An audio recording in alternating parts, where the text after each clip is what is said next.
एक जादुई जंगल जहां हर तरफ फूल ही फूल थे। एक ऐसा घर मौजूद था जो चमकदार क्रिस्टल से बना हुआ था।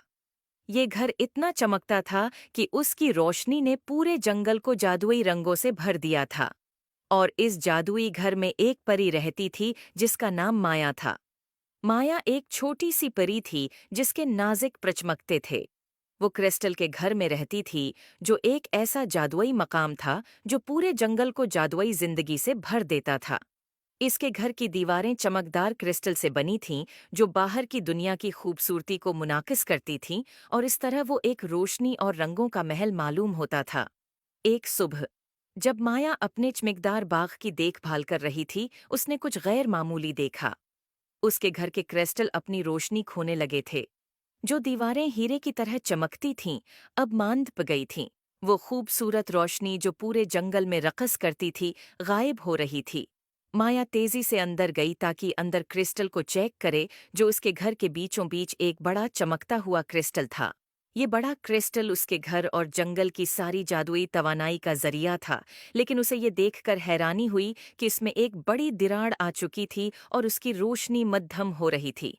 आवा नहीं, माया ने फिक्रमंदी से कहा।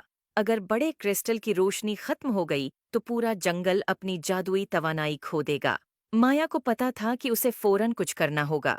माया को जादुई चश्मे याद आया, जिस चश्मे का पानी किसी भी चीज को ठीक कर सकता था। लेकिन ये चश्मा दौर जादुई पहाड़ों में था, जिसकी हिफाजत एक बड़ा सानप करता था।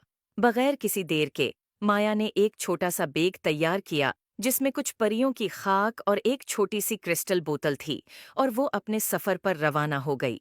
वो बुलंद दरख्तों और चमकती नदियों के ऊपर उड़ती हुई पहाड़ों की तरफ रवाना हुई।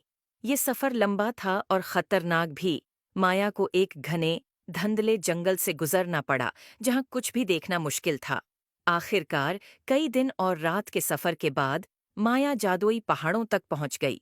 गार के दाखिले पर माया को एक जादुई सानप मिला, जो अपने डंक से किसी को भी मार सकता था।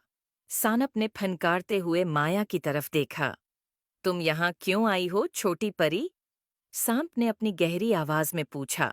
माया ने अपने घर के बड़े क्रिस्टल में दरार के बारे में बताया और कैसे उसकी जादुई तवानाई खत्म हो रही थी और पूरा जंगल खतरे में था। सांप ने कहा, तुम्हारा दिल नेक है और तुम सबकी मदद करना चाहती हो।